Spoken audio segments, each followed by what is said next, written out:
So we've got a fair number starting to join us. I'll just do a little bit of chat before more come in and settle. So we're going to be reading management accounts to safeguard your organisation today. That's the webinar.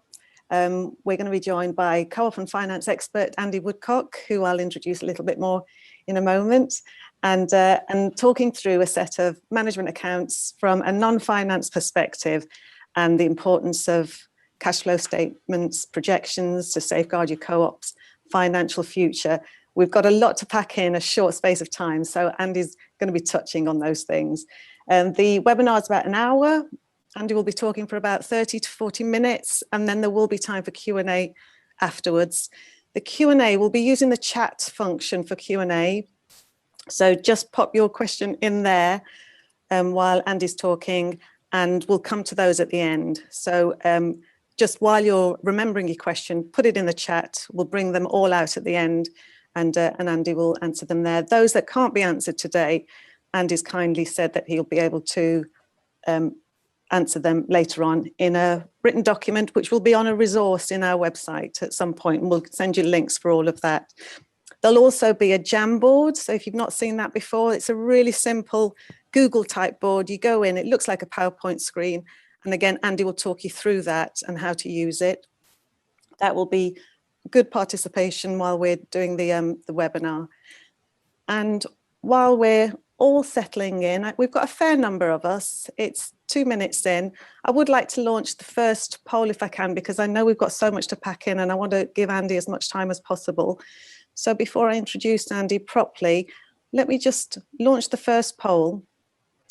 And those of you that can see that,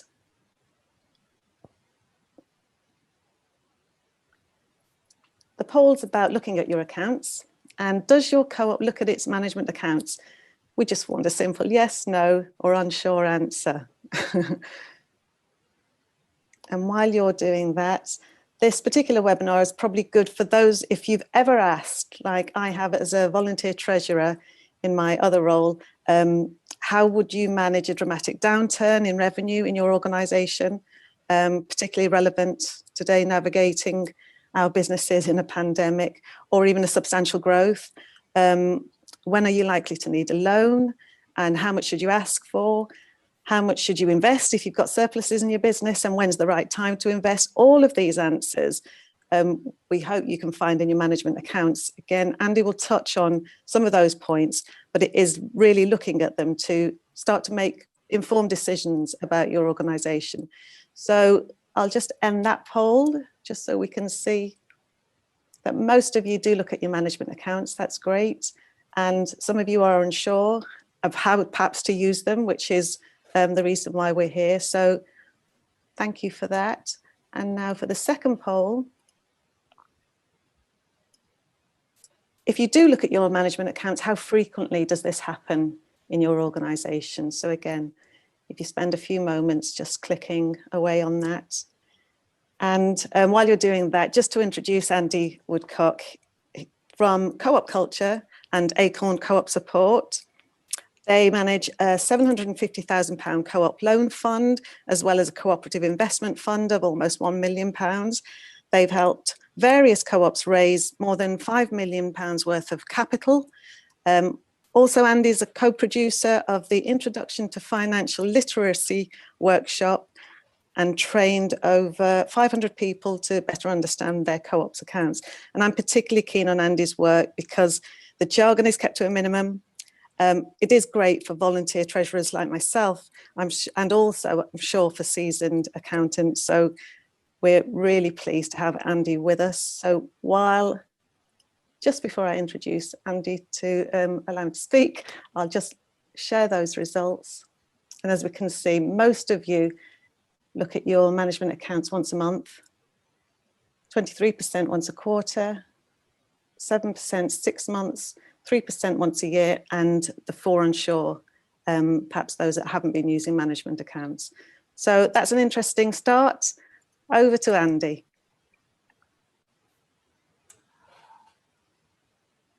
Hi, everyone. Hope everyone well today. So this is really introductory workshop. There's very little I can teach in depth within an hour or less than with the questions and answers. So what we're going to be doing today is primarily looking at why we look at management accounts, what are management accounts, what are they for, why we look at them, when we look at them, that kind of thing. And I'm also doing another workshop which will be advertised later, which is effectively, it's a whole day workshop. It's going to be split up because it's online, obviously. And in that, we'll delve into a lot more detail as to okay, this is this particular type of management account. What information can I extract from it? What questions should I be asking of these things? So today is definitely a broad brushstroke introduction. So we are going to be using today a Jamboard. So I'm just going to share the Jamboard on the screen with you so you can all have a look at it. The link to this Jamboard will be posted in the chat function.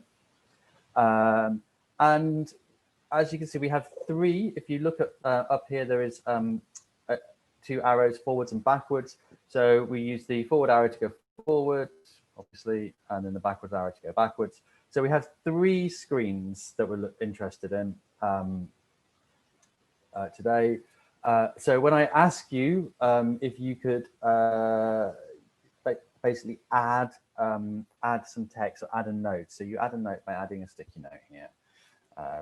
So here is my answer. Yeah, and then it will appear. Right.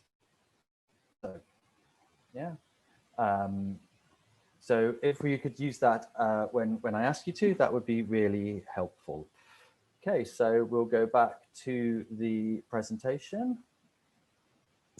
Wrong one.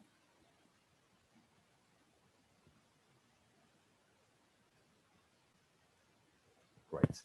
So today in the workshop, we're going to basically very briefly touch on what are management accounts. Then the title of the workshop is Reading Management Accounts to Safeguard Your Business. Well, then what we're actually interested in is what are we safeguarding our business against?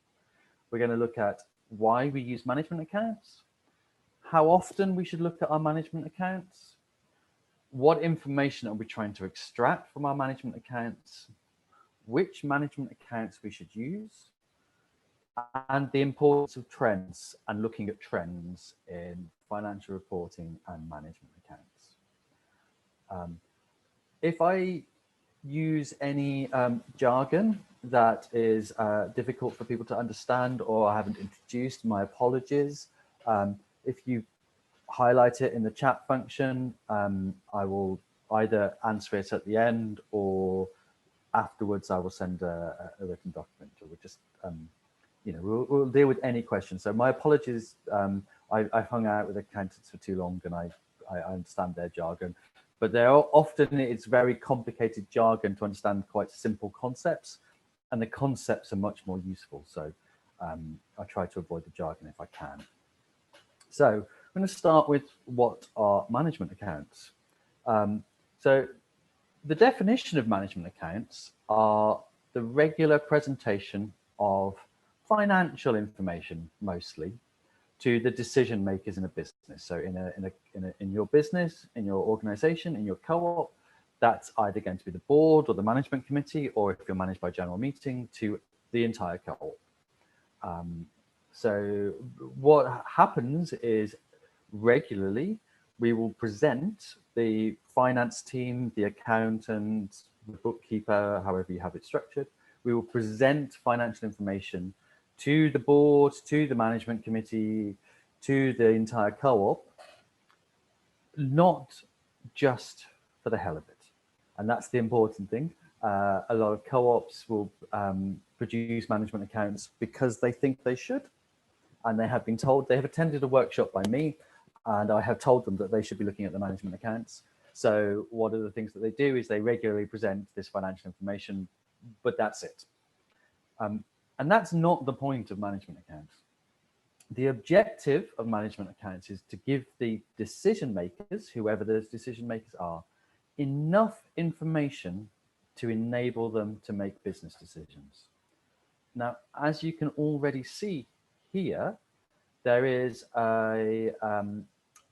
it's not a precise amount. I'm not saying here, this is how much information you need to provide. It is enough information to enable the decision makers to make business decisions, informed business decisions. And so the amount of information and the content of those management accounts is actually going to vary depending upon the decisions that need to be made. And that's quite an important point that I would like people to take away. Something I have seen a lot in co-ops, and not just co-ops, but other organizations, but it can definitely happen in co-ops, is there is a institutional memory, but the reasons for that memory have been lost in the depths of time. So I provide a lot of support to organizations, and I'll go in and I say, okay, so what do you look at? And they'll say, we look at this, this, this, and this. And I say, why? And they say, oh, because we've always done that. That's the way it's always been done. And actually, that's not useful. What the thing that we're most concerned with is, what is it that we need to understand? Well, what information do we need to be able to understand that? And so what should make up our management accounts will vary over time. So this is the first time I'd like you to use the Jamboard. And just, you don't have to do it straight away, but throughout the session. The first page of the Jamboard is, well, what threats can happen to our business? So one of the things that we use management accounts for is to safeguard our business against threats. So as I'm sure you can all work out, if we use variable management accounts, if we don't have the same thing all the time, and we have different types of management accounts depending on what your business is, actually what you're concerned about is, well, what is the threat? What threats can happen to our business? So if you can add some threats to your business to that first page in the Jamboard, that would be great. So for me, I divide threats to the business into two different types, really. So we have liquidity threats, and that is a jargon, but I'm going to explain it. So liquidity threats are basically running out of cash. Cash, by cash, we actually mean, we don't mean like banknotes, we mean money we can easily get our hands on to meet our obligations, yeah? Our bills, etc. Without cash, we can't continue trading. It is the most common reason for businesses to go into liquidation in the UK is running out of cash to be able to pay their bills. So it's a very important threat, and one we should definitely be aware of, especially in the current situation. I did a previous workshop on cash flow forecasting, or well, a previous 1-hour webinar on cash flow forecasting and reforecasting. I imagine that the recording of that is still available on the Co-ops UK website, and I'll ask either Leonie at the end to post the link if it's still there. So we have liquidity threats, which is basically running out of cash, or we have solvency threats, which is effectively owing more than we own. And that's the other way to become insolvent in the UK. And that is basically having more debts than we have the ability to meet those debts. That's what I mean by owing more than we own. And they're two quite distinct threats with their own bits of information that we will need to, and their own management accounts that we'll be looking at. So I'm always going to try and divide it up into those two quite broad categories. So then, why do we use management accounts? Well, effectively, we need information to be able to make decisions. We can't, no, that's not true. We can make decisions without information, but we might as well be flipping a coin. So if we want to make informed and sensible decisions, we need information. And management accounts is where we get that information from. There are other types of accounts. So we have annual accounts, and therefore external people. So the annual accounts appear usually around 6 months after the year end, maybe a bit less, maybe 4 or 5 if you're good. But they definitely appear after the year end. They're very handy for suppliers to look at whether or not they wish to give you credit, for people who might want to borrow money, lend you money, to check what your gearing ratios are, how solvent you are, whether you can afford to pay them back. And they're effectively, they're published information. They're not for internal consumption. Businesses that spend a lot of time looking at their annual accounts are usually failed businesses, because you should have all of that information presented much more concurrent, much more like when you need the information. Yeah. So you shouldn't be spending that much time looking at your annual accounts, because you've already looked at all that information throughout the year. So annual accounts are too late to be useful for us. So we need some way of having a useful early warning system. Okay, if we have a problem and the only time we notice that problem is 6 months after the year end, which may actually be sort of almost 18 months after the problem, well, the problem has probably exploded. We're a bit screwed, really. So what we really need is a flag, an early warning system that says, now you have a problem, now you need to do something about it, and you need to do something about it now. Yeah. So that's what we use management accounts for.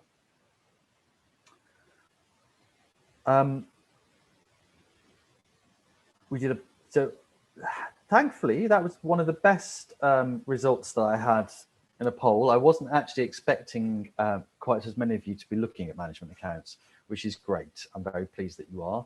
I have definitely been to a lot of co-ops where they don't really look at that information, or they do look at that information and they don't quite know what they're looking at. So that is really, really positive. It might be because there is obviously a wider economic problem at the moment and people have gotten better at it. I don't know. I was also quite pleased to see how frequently quite a lot of you looked at your management accounts. I think for those of you that look at your management accounts once a year, even though what I'm going to say is how often you should look at your management accounts is it depends. I think once a year is probably too infrequent, to be honest. So how often should you look at your management accounts? Well, the answer I've just said is it depends. Yeah, it depends on how often you need to make decisions. So if the definition of management accounts is the presentation of financial information to the decision makers in a business, in order to enable them to make business decisions, then you'll need the management accounts before you make a business decision, which is why I think once a year is possibly too infrequent, because I'm assuming most businesses need to make decisions more regularly than that. And that depends. Yeah, how often you need to make decisions depends on a number of things. It depends on how big your business is. Yeah. You've got a bigger business, you need to make more frequent decisions most of the time, general of them. And it depends on the volume of your transactions. Yeah. So not just how big your turnover is, but how many transactions you do, and whether those transactions, like each transaction is a lot of money. Yeah. So for instance, for a shop that's selling retail to the public, it probably doesn't need to have a meeting and make a business decision about everything that it sells. Yeah, it would be stupid if it did.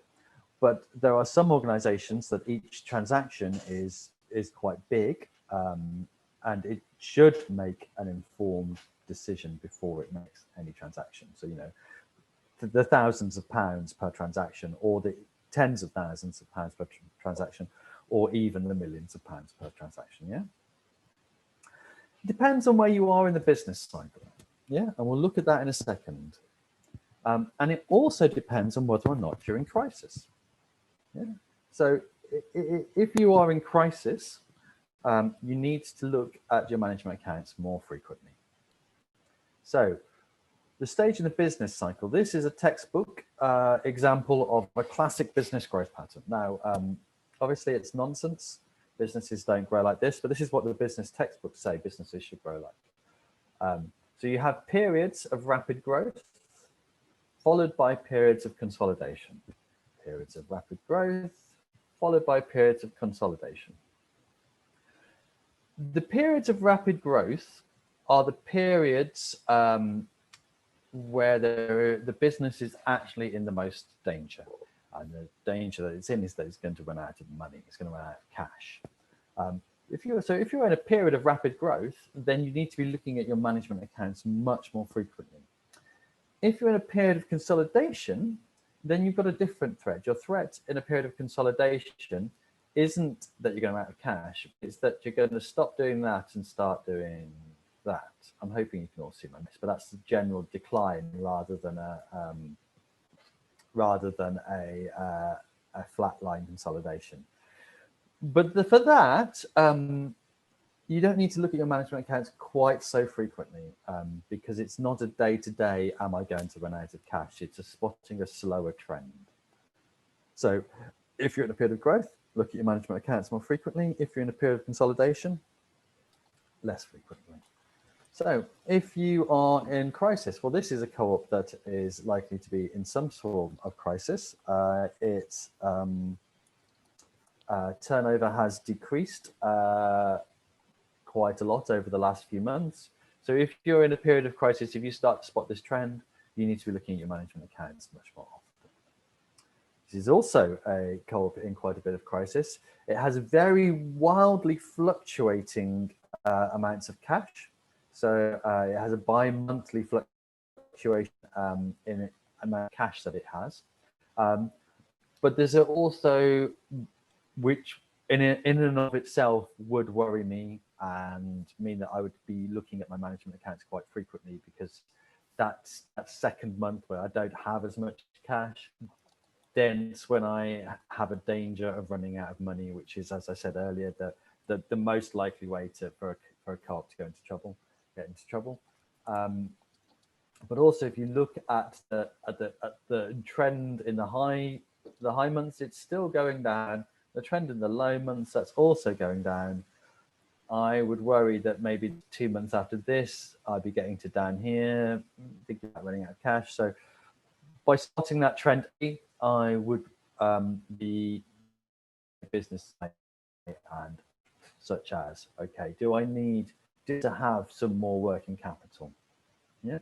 Do I need to have a bigger buffer zone to be able to cope with that month where my that low month that happens?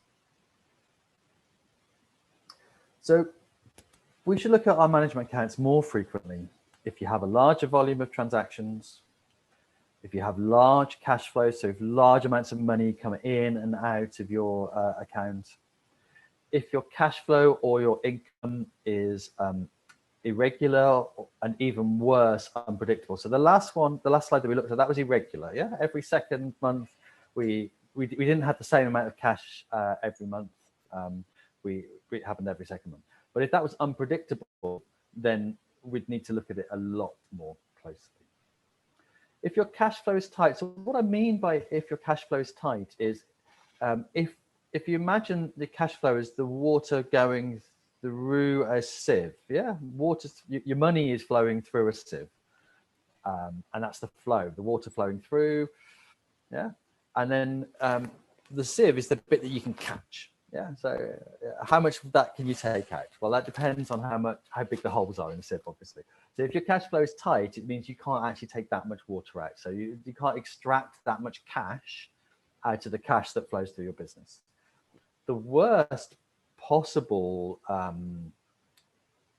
situation in terms of cash, and what you should be looking, means you should look at it much more frequently, is if you have a large amount of water flowing through, or a large amount of cash flowing through your business, and you're managing to extract a very small amount of it.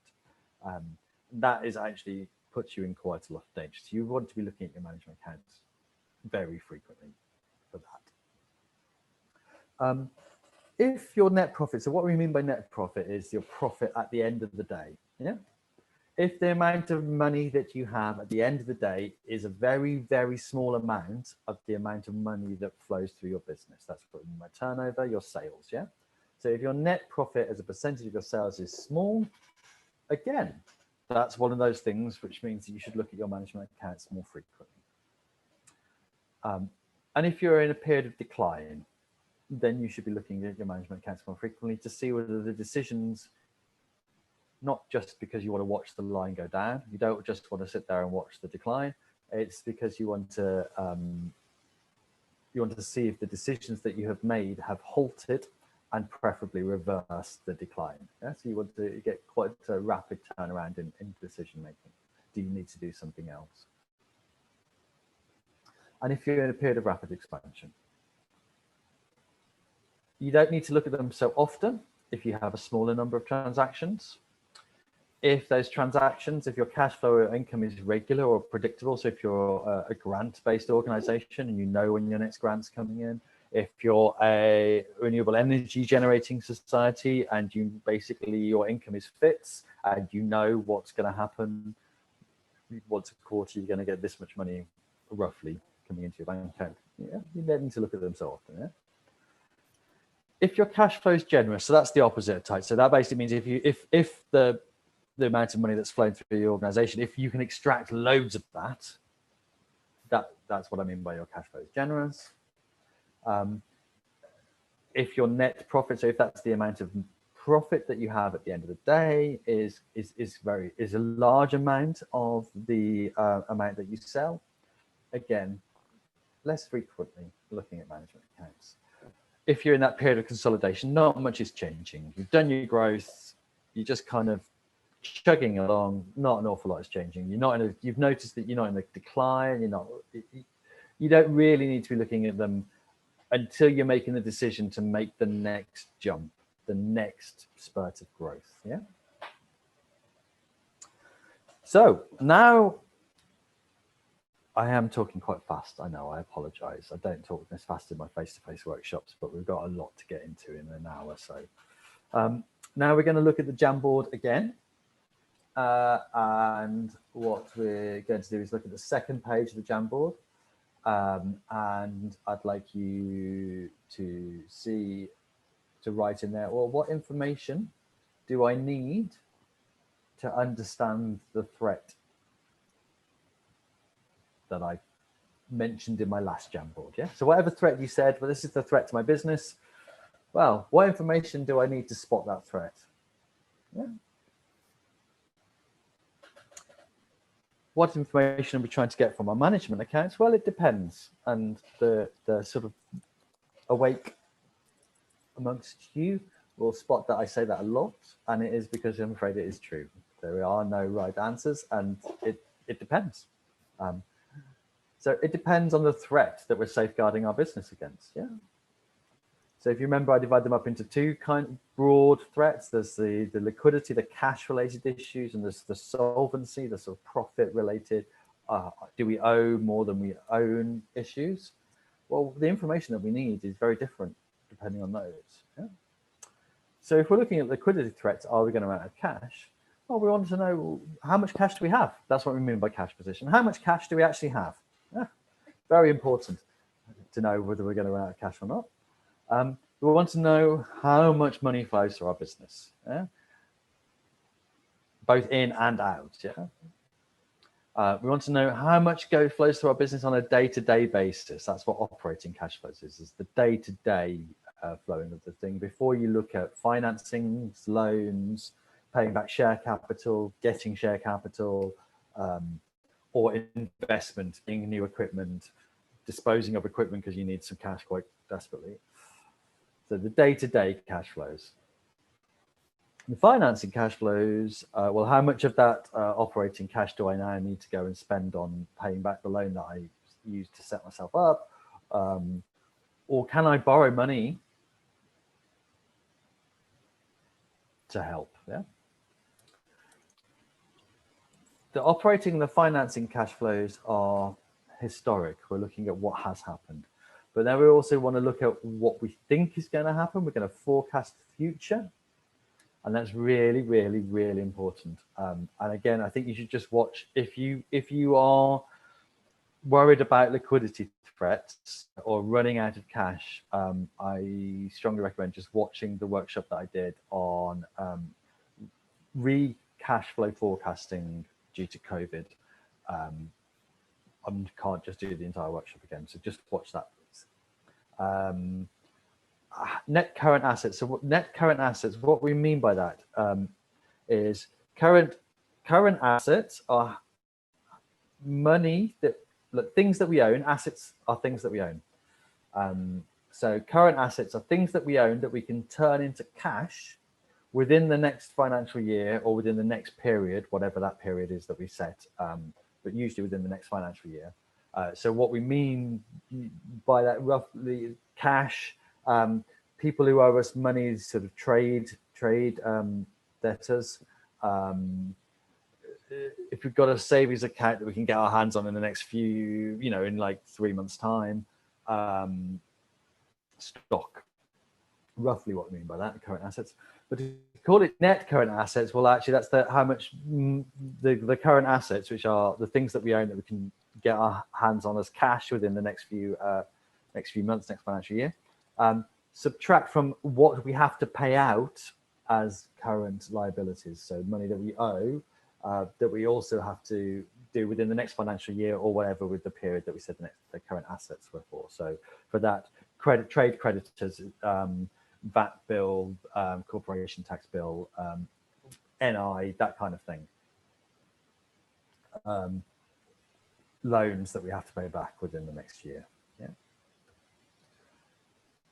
And what we're mostly interested in is this thing at the bottom, which all of those things above us will help us predict what is our likely future cash position. So what is the likely or the predicted, obviously it's not going to be accurate, it's a prediction. How much cash are we likely to have at whatever point in the future? Yeah. So those are the things that we're interested in if we're looking at liquidity threats. If we're looking at solvency threats, which is owing more than we own, then we're actually looking at some very different things. We want to know is, well, what's happening to our sales? Are we in a period of growth or decline?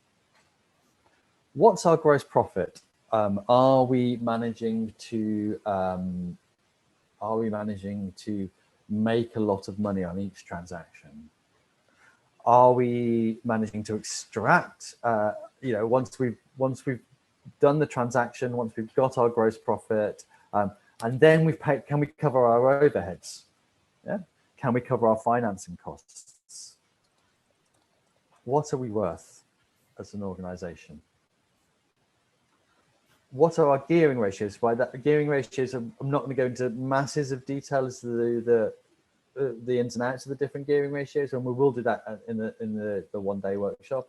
But roughly they are, okay, so what are our borrowings to borrow, how much we've borrowed versus how much we own, how much we've borrowed versus how much shares have been invested, what is how much we're spending on interest versus how much money we're getting in.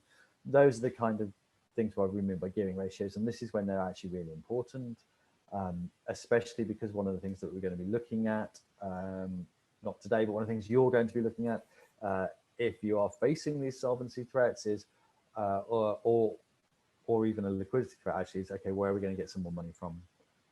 Yeah, and for making the decision as the best source of capital, one of the things we're mostly interested in, or one of the things we're definitely interested in, is gearing ratios. And we're going to be looking at some key financial performance indicators. That's the information that we'll be looking at from our management accounts. Now, as you can see, they're quite different, and I've got 5 minutes to finish this workshop off. Okay, great. So back to the Jamboard, and what you're going to be doing now on the third page, yeah, is where do you find that information? So you've worked out what your threat is, you've worked out what information you need to deal with that threat, or at least to understand that threat. And now we're going to asking you, well, where do you find that information? Yeah. So what a management account should we use to find that information? Well, again, it depends. It depends on the previous question. What information are we trying to get from our management accounts? Yeah. So again, let's divide it up into those two categories. So liquidity threats, we're thinking about running out of cash. The bits of information that we want are likely to be found in our cash flow statement. They're likely to be found in our cash flow forecasts, and they're likely to be found in receivables aging. So that's a report that shows how much people owe your trade debtors, how much money they owe you, and how long it's been they've owed you that much money for. Yeah. Your payable aging, which is the other way around, it's the people that you owe money to. How much money do you owe, who to, and for how long for. And your balance sheet, is where you'll get a lot of the information around cash position, net current assets, that kind of thing. For the other threats, for the solvency threats, well, we're going to be looking at our profit and loss statement a lot, yeah, and because that's gives us quite a lot of the information that we wanted, but it also provides us with the raw data to do the financial performance indicators I mentioned at the bottom. We're going to look at the balance sheet, and the balance sheet primarily for what we're worth and for our gearing ratios. As I said, the financial performance indicators, but they come from the P&L mostly, and the gearing ratios come from the balance sheet mostly. So we'll be looking at different things. Now, I can't tell you today, I'm sorry, okay, how do you analyze a P&L? What information are you looking at? What questions do you ask? But that is what I cover in the one-day workshop, and you know, it's an 8-hour, quite, you know, we get a lot in. If you want more information, please do come to that. So something I have to tell everyone, I think is really important for people to look at, is that when we're looking at management accounts, what we're interested in is trends. We can get some useful information from a static set of management accounts, one specific snapshot. And often you'll find that co-ops will, just the ones that do look at the management accounts, because this is what we've always done, will look at the same things that they look at every time, and they don't compare them to the previous time. So you get some information. So this is just an example, but this is a profit and loss report for a made-up co-op. So, you know, it's got £350,000 worth of sales. It cost them £228,000 to make those sales. So it's made a gross profit of 122,000. Yeah. It's got overheads of 85,000. So at the end of the day, it's made £37,500. If you ask the question, is this co-op doing okay? Well, the answer is you don't know. Yeah. From that bit of information that you have been given, it looks like it's probably doing okay. It's making a profit. That's good. It's, you know, it's managing to meet all its overheads. Everything looks rosy. But if you compare it to the previous year, where in the previous year, it actually had £500,000 worth of sales with the same gross profit margin, so 175,000 in gross profit, same amount of overheads, so net profit of 90,000, you'll see that actually this is a business that's in decline. I mean, if you saw that's in serious decline, and I'd really worry. Obviously, I've exaggerated for the example. But as you can see, by looking at trend, you get a lot more information. Management accounts are best viewed as trends. Compare it with the previous period. Obviously, if you're a seasonal business, don't compare it with the previous period. Compare it with the same period last year. If you're an ice cream seller, there's no point comparing, you know, August with January. you're going to sell more ice cream in August. Way, sales are up. But are they up on last year's August? Yeah. And with all comparable periods since the last big change that happened, and by big change, I mean organizational change, new equipment, new installation since start, it is often worth comparing before and after those. But once you've done the before and after, there's no point if you're doing a trend comparing up, you know, obviously up until that point, it will be one thing, and then after that point, it will be a different thing. So it would skew the trend. So I think actually I'm going to not show you examples of turnover trends because we've run out of time, and that's okay. And we'll look at that in more detail in the other workshop. So I'm going to hand back over and see if you've got any questions. I hope you found that useful. Thank you, Andy. I hope everyone did find that useful. A whistle-stop tour, but there's not much more we could do in such a short space of time. However, I'm sure there are questions that some of you want to ask at this stage, so please do put in any of your questions. I don't know also, Andy, if you've had a quick glance at the Jamboard and seen a few of the things that people have put in, just to get an idea of. Lots. They have been using the Jamboard really well. Well done. Busy. Oh, that worked really well. Thanks, everyone. So yes, any questions coming up? And if not, I've got a question, if that's okay. So just explain again, sorry, the difference between solvency threats and liquidity threats. Is liquidity money and solvency? Yes, so liquidity is cash. Yeah, so liquidity threats are running out of cash. So effectively not having enough money at this moment in time to pay the bills that you have to pay. Solvency threats is effectively owing more than you own. And if you owe more than you own, you are technically insolvent, and you either have to have a plan to get out of it, or you have to cease trading. If you do not have a reasonable plan to get out of it, and you do not cease trading, then you're committing wrongful trading, and your limited liability doesn't apply. So it's a useful one to be aware of, eh? Okay, thank you very much. So we don't have, more questions? Okay, so I'm concerned how my current year accounts are going to be viewed as sales are down 95% so far. So I guess an opinion on how are they going to be viewed? Well, it depends what you mean by whom, Margaret. If you could type in by whom, it might be it might be easier for me to answer the question.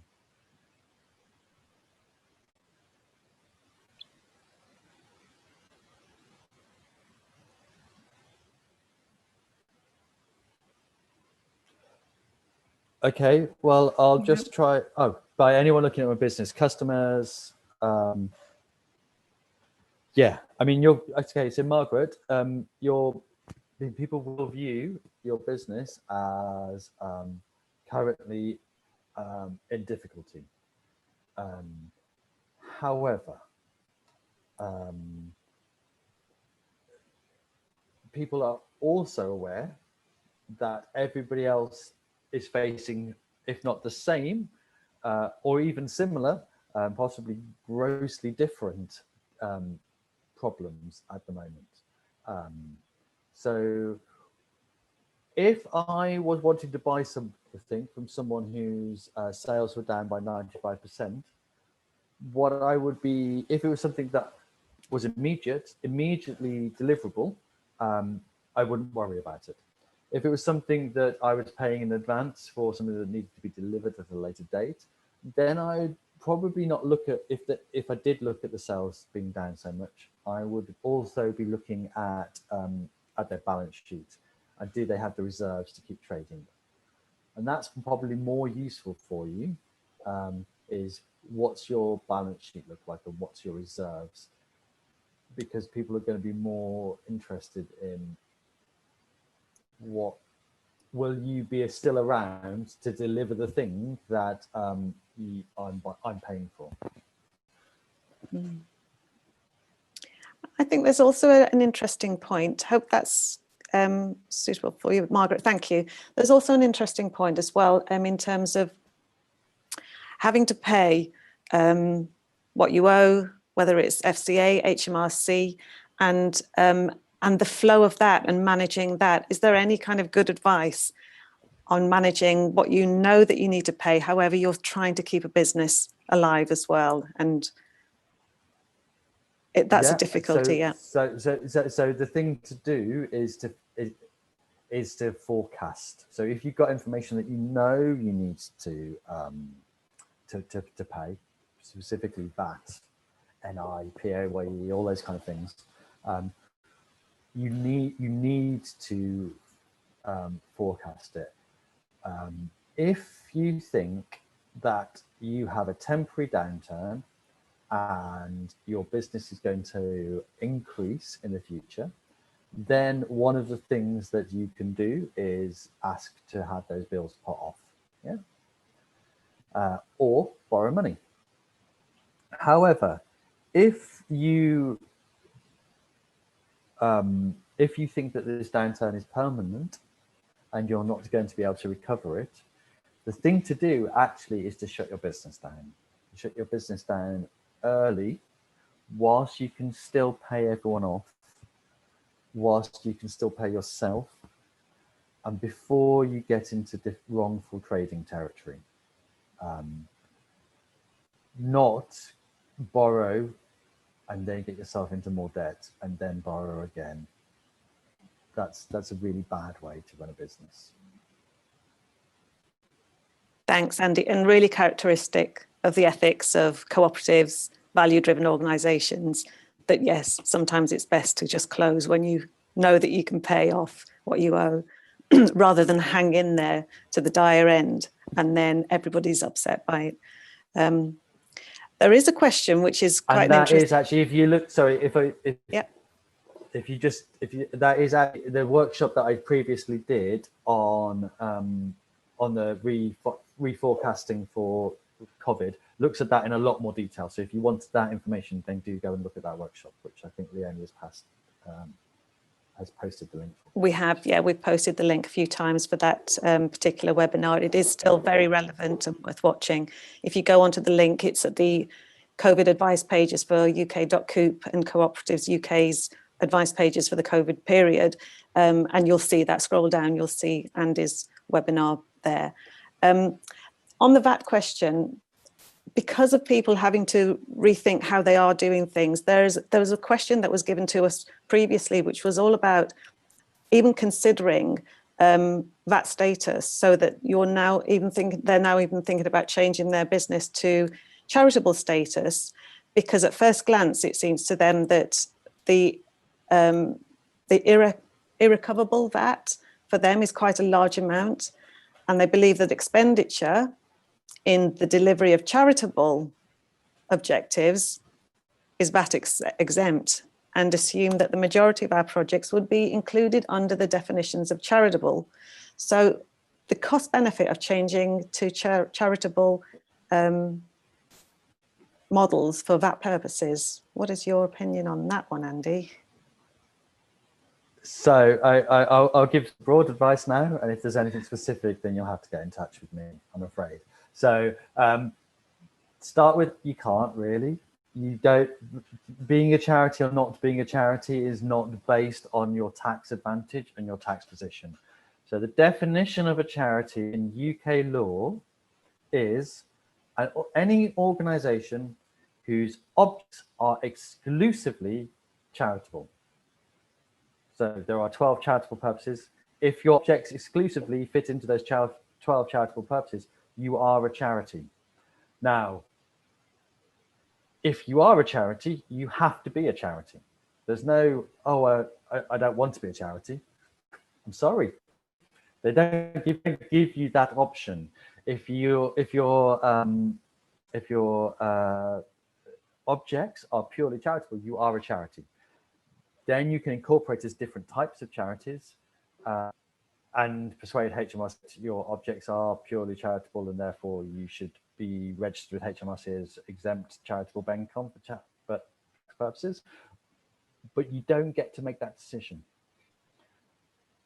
That decision is too complex for right now, but if whoever wrote that wants to get in touch with me, my email is on the slides.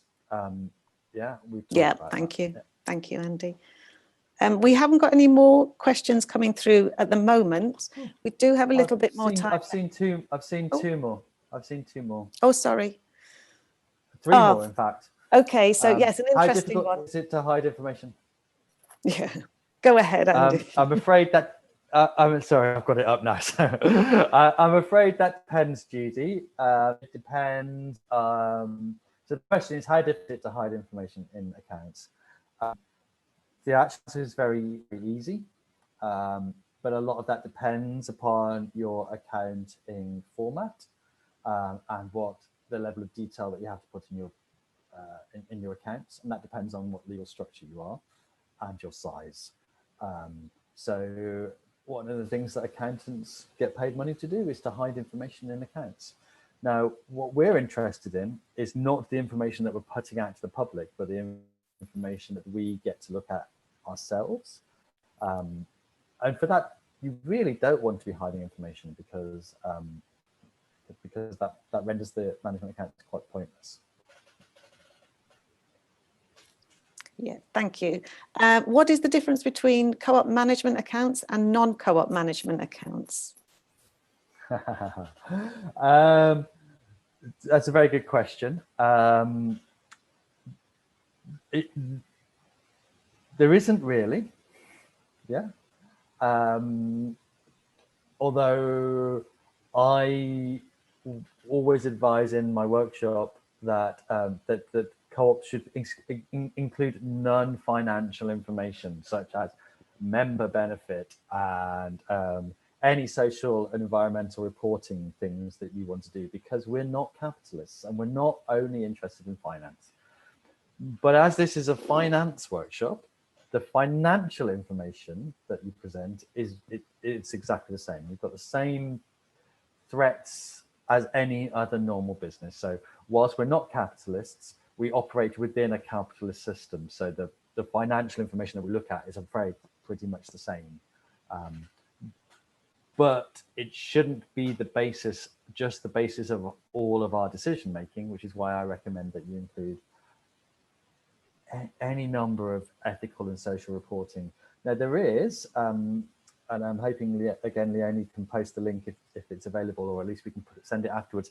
There's been a whole lot of work done on reporting within co-ops and the kind of things that you might want to look at that Co-ops UK did.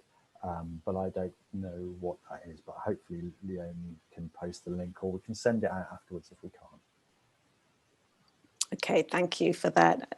Related as well to kind of membership organisations, Catherine's got a question about conveying the annual accounts, stroke the management accounts to the membership. Any advice on how best to do that?